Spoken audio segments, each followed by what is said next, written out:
Olá, meus queridos alunos do 7º ano, tudo bem com vocês? Eu sou a professora Gorete Wozniak, estamos aqui de novo para mais uma aula de Geografia. E aí vamos continuar a nossa viagem pelo Brasil aí falando das regiões brasileiras, né?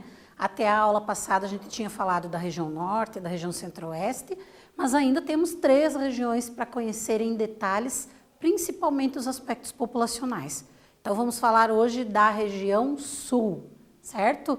Mas antes da gente começar a falar do conteúdo em si, vamos lá para os recadinhos importantes, né? Primeira coisa, tem um material aí em mãos, caderno, lápis, caneta, importante registrar explicações, registrar exercícios, tudo mais no caderno, para que vocês consigam acompanhar e entender as nossas aulas e até mesmo se tiverem dúvidas, depois poder perguntar para o professor.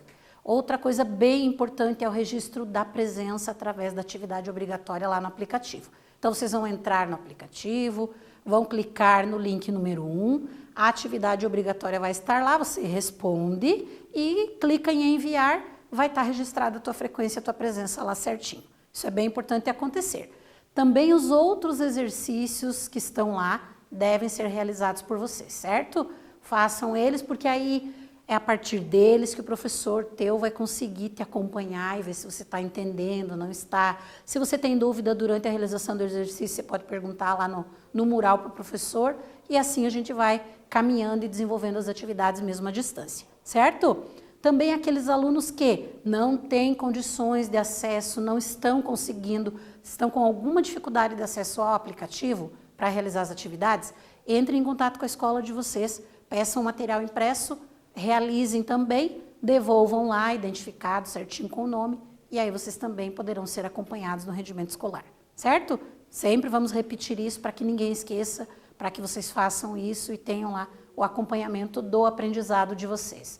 Então, nossa aula de hoje tem como objetivo conhecer um pouco sobre as características da população da região Sul, então vamos pensar um pouquinho na região Sul, e eu trouxe ali como primeira informação a localização geográfica da região.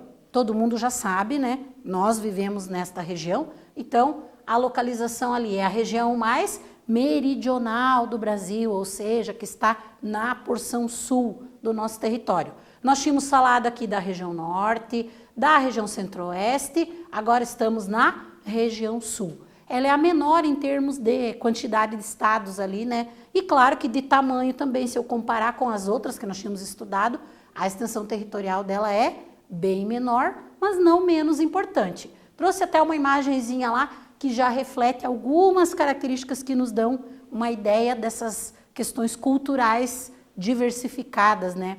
Que são da região Sul, mas que são diferentes das outras que nós já estudamos. Então, vamos lá.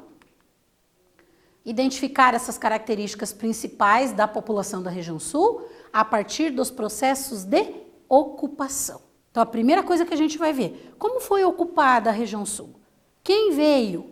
Quem eram os povos que estavam aqui? Então, que características eu tenho desse processo de ocupação? E que se refletem depois nos modos de viver da nossa região, que vão ser diferentes, ou, em alguns casos, têm alguma semelhança com outras regiões do Brasil. E que também contribuem para essa diversidade aí da população brasileira. Mais uma vez o nosso mapa lá dos povos indígenas do Brasil, né? Não tem como pensar em Brasil sem pensar nos povos que viviam aqui. Então, quem eram esses povos, né? Quando os colonizadores chegaram no Brasil, e se eu pensar só na porção sul aqui, só na região sul, quem estava aqui na região sul quando chegaram os colonizadores? Então, nós vamos ter ali os Tupi-Guarani, que já são nossos conhecidos ali, a gente já falou que eles estavam presentes em vastas áreas do Brasil, era um macro grupo e era subdividido em grupos étnicos menores, dependendo da região, mas nós tínhamos a presença deles aqui na região sul. Também o grupo ali G, que também era chamado macro G, porque era um grupo grande étnico, que tinha lá subdivisões, né? Porque também ocupava ali grande parte da porção mais central do Brasil. E nós temos um grupo aqui que nós não tínhamos falado ainda nas outras regiões, que é o grupo Charrua, que eram povos que viviam aqui bem no extremo sul do que é o território brasileiro hoje, né? Então, povos ali chamados de charruas que viviam nesta porção da região sul. Então, os 3 principais grupos étnicos indígenas que compunham a população da região na chegada dos colonizadores. Ok? Se eu observar o mapa ali, a ideia é que vocês vão construindo esse mapa mental, esse entendimento sobre o Brasil e as divisões que podem acontecer dentro dele. Quando eu penso nesses povos indígenas aqui, então, nós podemos observar características, podemos retirar dali informações. Eu quero que vocês façam bem rapidamente uma atividadezinha ali, justamente de observar o mapa e retirar as informações. Qual o grupo indígena que estava presente? Somente na região sul. Então, bem rapidinho para vocês responderem, a gente já volta para corrigir.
Essa questão que eu deixei para vocês ali estava muito fácil, né, pessoal? Então, o que nós temos ali observando o mapa, fazendo a leitura do que ele traz para nós? O grupo indígena que estava presente somente na região sul, bem aqui na porção, no extremo sul, porção meridional ali, eram o grupo, vamos para a resposta lá, Charrua. Então, era um povo que nós não tivemos nenhum registro aqui durante os nossos estudos em outra região do Brasil, mas que estavam concentrados aqui na porção sul, portanto, na região sul, certo? Continuando lá. Então, vamos pensar na ideia de ocupação, né? Que características, que movimentos que influenciaram a ocupação da região sul? O que a gente tem de referências importantes ali para entender como se deu a ocupação da região sul? Claro que considerando, já tinha os povos indígenas, os povos nativos daquela porção. Quem chegou para compor ali junto com esses povos a região? Então, 2 movimentos foram importantes. O primeiro deles lá foram as missões jesuíticas. Nós falamos um pouquinho delas lá em relação à região norte, mas nós tivemos uma presença marcante, até mesmo na história da região sul, das missões jesuíticas. Tivemos nos 3 estados, principalmente no Paraná e no Rio Grande do Sul, a gente teve a presença das missões ali, a construção das reduções, o aldeamento, né, a junção dos povos indígenas que viviam nessas áreas concentrados ali, podemos dizer que eram como se fossem núcleos urbanos, porque tinha lá a praça, a igreja, as oficinas, as moradias, então, concentradas ali num determinado espaço. Inclusive, essa imagem aqui é uma imagem de uma das ruínas desses povos, nas regiões onde eles viveram, né? São as ruínas ali de São Miguel, que ficam no Rio Grande do Sul, e que mostram justamente que tem essa relação, essa identidade com o período das missões jesuíticas que ajudaram na ocupação da região, tá? Outro movimento foi a imigração europeia. Então, a chegada de muitos europeus na região sul, em outras partes do Brasil também, mas nós temos uma intensa chegada de imigrantes europeus na região sul do Brasil e que contribuíram para a formação e para a ocupação desse território. E depois com modos de vida, características que refletem a influência, a chegada desses povos para ocupar a região. Então, bem importante guardar isto, né? Os dois movimentos que influenciaram de forma muito significativa na ocupação da região sul, missões jesuíticas e a imigração europeia, ok? Continuando lá, então, vamos dar uma olhadinha ali no mapa que mostra para nós onde estavam essas missões. Se eu focar aqui na região sul, então aqui nós vamos ter a presença das missões, né? Tanto portuguesas quanto espanholas, nós tivemos no Brasil. Na região norte, aqui que a gente já tinha falado antes, mas só para recapitular, nós vamos ter as missões portuguesas. Mas nessa porção do Brasil, se eu considerar o Tratado de Tordesilhas, o que ele dividia? Então, está aqui a linha, né, o meridiano de Tordesilhas. Esta porção era portuguesa e esta porção era espanhola. Isso quer dizer que boa parte da região sul pertencia à Espanha, até aqui o Tratado de Tordesilhas. Claro que a gente sabe que ao longo da história os portugueses foram avançando em direção ao interior, eram terras que estavam vazias ali de domínio, né? Não que não tivessem povos, tinham os povos indígenas, mas esses iam ser dominados pelos colonizadores. E aí, só que não tinha a presença dos espanhóis para cuidar. A ideia da construção das missões era justamente essa de tomar posse da terra e de proteger, né, das possíveis invasões. Então foi uma função. Depois nós vamos ter mais lá na frente o Tratado de Madrid, que modifica esse cenário aqui. Mas nós vamos ter desde o Rio Grande do Sul até algumas porções aqui do Mato Grosso do Sul, com a presença das missões jesuíticas, tá? Que eram, no nosso caso aqui, da região sul, espanholas até esse momento. Continuando lá, então, nós vamos ter as missões que aconteceram entre os séculos XVI e XVIII, então foi um período longo de ocupação da região sul, a partir dos movimentos ali das missões jesuíticas, né? As terras pertenciam à Espanha, como a gente já falou, e os missionários jesuítas ocupavam imensas áreas ali, concentrando-se principalmente no atual Rio Grande do Sul. Teve uma concentração maior entre o Rio Grande do Sul ali, o Paraguai, a Argentina, que até hoje nós vamos ter ruínas que mostram a presença, que existiu a presença dessas missões ali em toda a região. E tem uma característica bem importante aqui na região sul, que influencia inclusive culturalmente, que é uma região chamada ali de 7 povos das missões, porque de fato tiveram ali 7 núcleos, né, dessas missões jesuíticas, tá? As aldeias jesuítas indígenas praticavam o quê? A agricultura. Então, os padres ensinaram as técnicas agrícolas para os indígenas, diferente do que os indígenas faziam em termos de trabalho para alimentar-se, enfim, né? Criação de bovinos e equinos, então são eles que trazem essa ideia da criação de animais para o Brasil, criação de bovinos e equinos, né? E também o artesanato. Muitos instrumentos musicais eram feitos nessas missões, nessas reduções jesuíticas, e eram mandados para a Europa, lá eram utilizados pelas orquestras, enfim. Até pela abundância de material, de madeira, e também pela qualidade que eram desenvolvidos ali nesses aldeamentos, e os jesuítas ensinavam os indígenas na fabricação e também no tocar, né, o instrumento ali e tirar as músicas. Em 1750, nós já falamos lá no início do ano sobre o Tratado de Madrid, os espanhóis vão ceder o que é a região sul para os portugueses, né, em troca da colônia de Sacramento, que é o atual Uruguai. Então eles fazem ali uma troca de terras, mas eles não consultam indígenas nem jesuítas, né, para fazer essa troca. Na verdade, foi um acordo entre portugueses e espanhóis, e quem estava nas áreas que era de um ou de outro ia ter que sair dessas áreas. Não poderia... Então, se as missões eram espanholas e os espanhóis cederam para os portugueses, então eles tinham que sair daquelas áreas que agora eram portuguesas e não mais espanholas. Os indígenas e os missionários tinham que sair. E aí teve resistência e tiveram conflitos relacionados a essa questão ali na região, certo? Então, se teve essa cessão, né, essa troca de terras entre as duas coroas ali, quais as consequências? Guerras empreendidas por jesuítas e indígenas que se recusavam a abandonar os povoados. Lembram aquela ideia lá de comunidade tradicional que está instalada na região há gerações?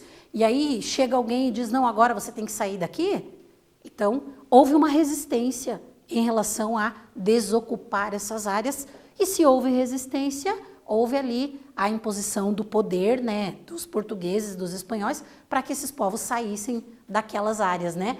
E isso levou o quê? Ao extermínio de muitos indígenas. Muitos grupos étnicos foram simplesmente dizimados, não existem mais hoje, né?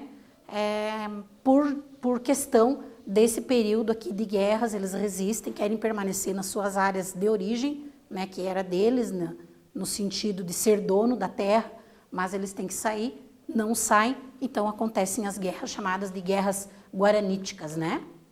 Atividadezinha ali para a gente pensar um pouquinho nessa ideia inicial e na importância das missões para a ocupação da região sul, né? Entre as consequências da ocupação das missões e do Tratado de Madrid, o que nós vamos ter? Respondam e eu já volto com a correção.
voltamos ali com a atividade que ficou para vocês pensarem um pouquinho sobre as consequências da ocupação das missões e do Tratado de Madrid. Então, o que nós tivemos ali de consequência? A resposta que vocês deveriam ter marcado letra D, que diz as alternativas A e B estão corretas. Por que A e B estão corretas? Primeiro, que a A fala ali, guerras empreendidas por jesuítas indígenas, que se recusaram a abandonar os povoados, e letra B, a destruição das missões e o extermínio de muitos indígenas. Então, como consequências dessas duas questões aqui, primeiro as missões se instalam, criam um modo ali de viver, de se organizar com os indígenas, e depois vêm lá os espanhóis e portugueses, fazem um acordo e querem que eles saiam dali. Então, aí há resistência, e há guerra, e há extermínio dos povos indígenas. Certo? Por isso, letra A e B estão certas. E aí vamos pensar ali que no Paraná, eu quis trazer, porque às vezes você pensa, nossa, só teve no Rio Grande do Sul. Porque a gente vê sempre, quando você pesquisa sobre as missões, imediatamente aparecem lá os 7 povos do Rio Grande do Sul, como referência, vamos dizer assim. Mas nós tivemos no Paraná a presença das missões jesuíticas, né? E aí nós vamos ter ali, primeiro elas começam em terras paraguaias, então começam lá no nosso país vizinho e depois vêm em direção ao nosso território, né? Na redução ali de Santo Inácio do Iguaçu em 1609. Então vejam que foi bem lá atrás e bastante tempo, né? Em 1610, nós vamos ter as primeiras missões em território paranaense, né? Nossa Senhora do Loreto, Santo Inácio Mini, as margens do rio Paranapanema, lá no que é hoje a divisa com São Paulo. Então, nós tivemos essas duas primeiras aqui. Os habitantes eram índios Tupi-Guarani, que eram daqueles grupos que a gente falou que pertenciam, né? E os Macro-G, que pertenciam, que já estavam presentes na região e que aí foram chamados e catequizados ali pelos missionários, né? Também tinham lá os Gualacho, que atualmente são conhecidos como Caingangue, pertenciam a todo esse grupo que estava presente ali no nosso estado, certo? Tivemos ali a questão das bandeiras, que constituíam grupos imensos, né, como o de Antônio Raposo Tavares. Entre 1631 e 32 foram destruídas Vila Rica do Espírito Santo e a cidade real de Alguairá. A gente já vai ver no mapa ali onde ela se localiza. Ela era uma cidade ali, uma referência, principalmente para a ocupação espanhola, né, na região, numa porção ali do estado do Paraná, né? Desapareceram essas cidades. Simplesmente o que nós temos de registro hoje no nosso estado, pouco ou nenhum, e nas missões lá mais ao sul, entre o Paraguai, a Argentina e o Rio Grande do Sul, a gente ainda vai ter algumas referências ali a partir das ruínas, né? Em torno de 200 mil indígenas desaparecem nesse período, né? Que viviam nessa região ali, chamada do Guairá, que era uma porção enorme do nosso estado, certo? E aí nós vamos ter ali 12 mil que migraram em direção ao sul. Então saem daqui e vão para lá. E depois é que a gente vai ter lá as reduções dos 7 povos das missões. Então as missões começam no Paraná e depois vão para o Rio Grande do Sul, certo? As primeiras foram aqui na nossa região e depois elas se estendem lá para o Rio Grande do Sul. E aí tem um mapa que vai mostrar para nós ali o que era a República del Guairá, né? Então ali, ó, era toda esta porção, e aí nós vamos ter ali a cidade real del Guairá, tá aqui, bem no oeste ali, pertinho da divisa, né? Com a atual divisa com os países vizinhos, mas nós vamos ter ali várias áreas onde tivemos, as duas primeiras missões, reduções são aqui, Rio Paranapanema, então elas estão ali naquela porção. Imaginem o quanto do Paraná representavam essas missões, certo? Importante a gente entender esse contexto histórico-geográfico ali, tá? E aí, atividadezinha ali. Em quais partes do Paraná existiram missões jesuíticas? Analisem o mapa, respondam e a gente já volta para corrigir.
Voltando ali no exercício, então, em quais partes do Paraná existiram missões jesuíticas? Toda a porção oeste, desde o Rio Paranapanema até o Iguaçu e o Paraná. Então, toda essa área aqui, que era chamada de Guairá, né? E que nós tivemos ali a presença de reduções jesuíticas, né? Das missões jesuíticas, certo?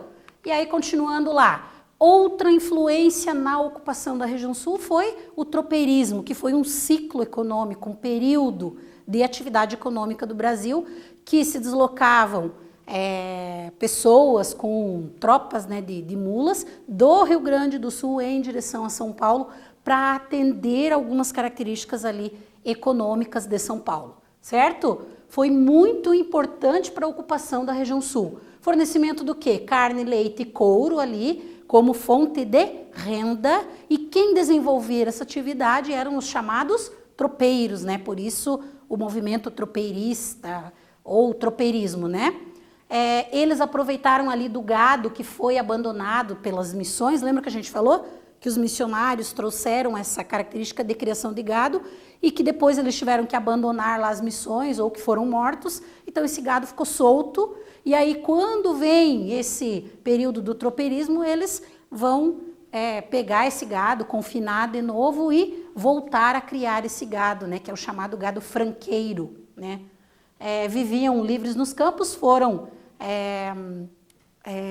juntados, vamos dizer assim, e aí a partir desse momento você tem um outro movimento ali que também vai favorecer a ocupação, né? E o que fundaram esses tropeiros ou essa característica ali de criação de animais? As estâncias, que são aquelas grandes propriedades rurais, e as invernadas, que era o pasto destinado para a engorda desse gado no inverno. Então ficava ali mais fechadinho, onde tinha um pasto específico para engordar no período de inverno, para a produção do charque, que foi extremamente importante para a economia do Rio Grande do Sul, principalmente, tá? Ali nós temos um mapa, então, que vai mostrar para nós o tropeirismo e os caminhos. O primeiro caminho que nós vamos ter do tropeirismo ligava Araranguá a Curitiba, né? Então esse foi o primeiro caminho de tropas ali ligando o que eles chamavam de vacarias do mar, vacaria do litoral, que era essa área onde tinha esse gado, né? E aí faziam o transporte, mas por causa do relevo da Serra do Mar, eles acabam então procurando outros caminhos ali, e aí nós vamos ter ali o caminho das missões, que é esse em azul, né, que ia até Sorocaba, a vacaria dos Pinhais, que é esse aqui em laranja, que ligava outros dois caminhos, um outro caminho aqui, que foi feito por Cristóvão Pereira, e o caminho aberto por Francisco de Souza Faria. E aí nós temos lá o famoso caminho de Viamão, né, que foi o principal, e que a partir dele surgem várias cidades, onde os tropeiros faziam as paradas para descansar com a tropa, nesses longos caminhos percorridos, é onde surgiram muitas cidades, inclusive algumas cidades paranaenses aí bem conhecidas e que fazem referências ao tropeirismo, como é o caso da Lapa, de Castro, de toda essa região ali, certo? Ali nós vamos ter a imigração europeia, então pensando ainda nessa ideia de ocupação. Então o que nós vamos ter? Alemães, italianos, japoneses, né, e os eslavos, onde eles estavam em cada... Olha o quanto a região sul foi ocupada por esses imigrantes, né? Então nós temos a presença deles ali. Essa imigração europeia, a gente já falou a respeito, eu trouxe o material, mas é algo que a gente já estudou, então só para a gente retomar um pouquinho ali. Começa com os luso-brasileiros, que se fixam em determinadas áreas, né, com pequenas propriedades. Os italianos, que vão se fixar nas encostas ali do Rio Grande do Sul, na parte mais serrana, né, então temos a presença dos italianos e a fundação de algumas cidades ali que a gente também já tinha falado a respeito, né? Em Santa Catarina, nós vamos ter a chegada de imigrantes alemães e italianos, então essa ideia de quem veio para o Brasil e quem chegou na região sul e que partes ocuparam, né? Os alemães se concentraram no Vale do Itajaí, fundando cidades ali como Blumenau, que tem características da cultura alemã, né? E outras que a gente citou ali também que tem essa influência. No Paraná, nós tivemos os eslavos, ucranianos e poloneses, né, em grande quantidade, uma presença significativa no nosso estado desses grupos, e os japoneses também, principalmente mais na porção norte, quando a gente pensa em ocupação, né? Os imigrantes europeus ali se estabeleceram na porção central e leste, os japoneses na divisa com São Paulo, inclusive vindos de São Paulo, que trabalhavam nas lavouras de café, e tivemos migrantes de outras partes do Brasil que se deslocam ali para ocupar determinadas regiões do sul, certo? Além das comunidades quilombolas, que depois, quando a gente for falar das comunidades tradicionais, a gente retorna nelas, mas só para vocês já entenderem que existiram também na composição ali, na formação da população. Exercício lá para a gente pensar um pouquinho em todo esse contexto, né? Explique o papel do tropeirismo na ocupação da região sul. Qual a importância dele para a ocupação da região sul? Responda, a gente já volta para corrigir.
voltando ali no exercício então, qual o papel do tropeirismo para a ocupação da região sul? Até trouxe o mapa novamente, foi um importante ciclo econômico, né, que interligou o sul e o sudeste, né? E a partir desse movimento e transporte das tropas, a gente tem a fundação de vilas, principalmente onde eles faziam as paradas, né? Cidades ali como a própria capital do Paraná, Curitiba, a Lapa, surgem a partir do tropeirismo. Por isso que ele foi importante para a ocupação da região sul, certo? Ainda ali trouxe algumas imagens dessa influência da imigração europeia, imigrantes alemães e os japoneses ali principalmente nas lavouras de café, mais da porção norte, né, da região sul, vamos dizer assim.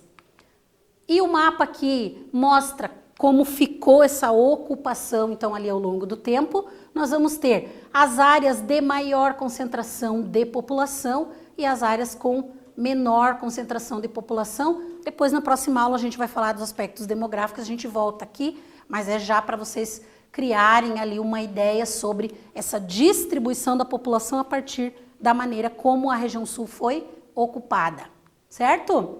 Exercício lá para vocês pensarem um pouquinho. Conflito armado travado na segunda metade do século XVIII, que ficou conhecido como Guerra Guaranítica. Qual das alternativas responde adequadamente ali a afirmativa? Responde e a gente já volta para corrigir.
Então, voltando ali com o exercício, né, um conflito que foi travado na segunda metade do século e ficou conhecido como Guerra Guaranítica, que a gente falou ao longo da aula, foi uma reação dos índios dos 7 povos das missões, liderados por alguns jesuítas, à ocupação de suas terras e à possível escravização.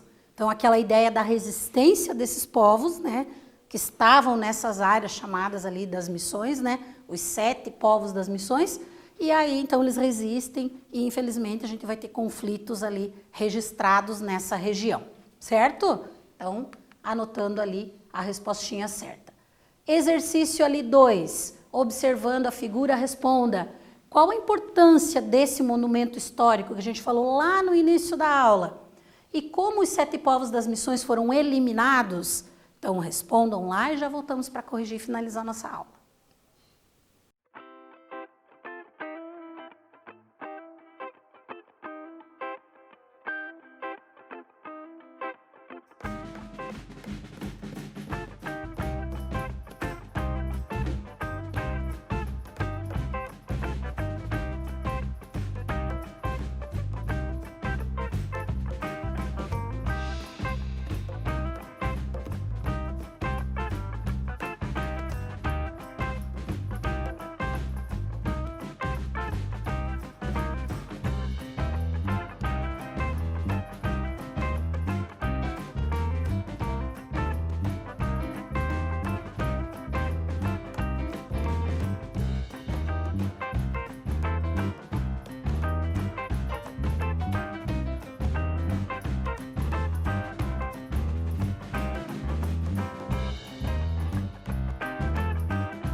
para finalizar então a nossa aula, vamos à correção ali do último exercício, que perguntava sobre o monumento que nós temos na imagem e como os 7 povos das missões foram eliminados. Aqui já era uma informação, né? Eu estou falando das missões.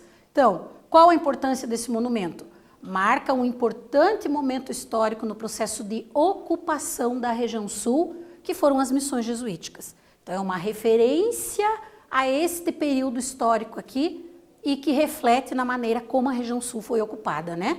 E como os 7 povos foram eliminados, a partir do Tratado de Madrid, os jesuítas indígenas tinham que desocupar as terras, né, que eram desta área chamada dos 7 povos das missões. Muitos resistiram e foram mortos na chamada Guerra Guaranítica ali. Vocês podem até depois ir lá e pesquisar um pouquinho mais a respeito sobre a Guerra Guaranítica e entender como ela aconteceu, certo? A ideia hoje era de ocupação da região sul e que elementos contribuíram para essa ocupação. Temos lá os 2 principais, missões jesuíticas e a imigração europeia, certo? Espero ter contribuído na aula de hoje com vocês, que tenham entendido. Dúvidas, perguntem lá no aplicativo. Na aula que vem a gente volta com mais questões de geografia. Um abraço e até lá.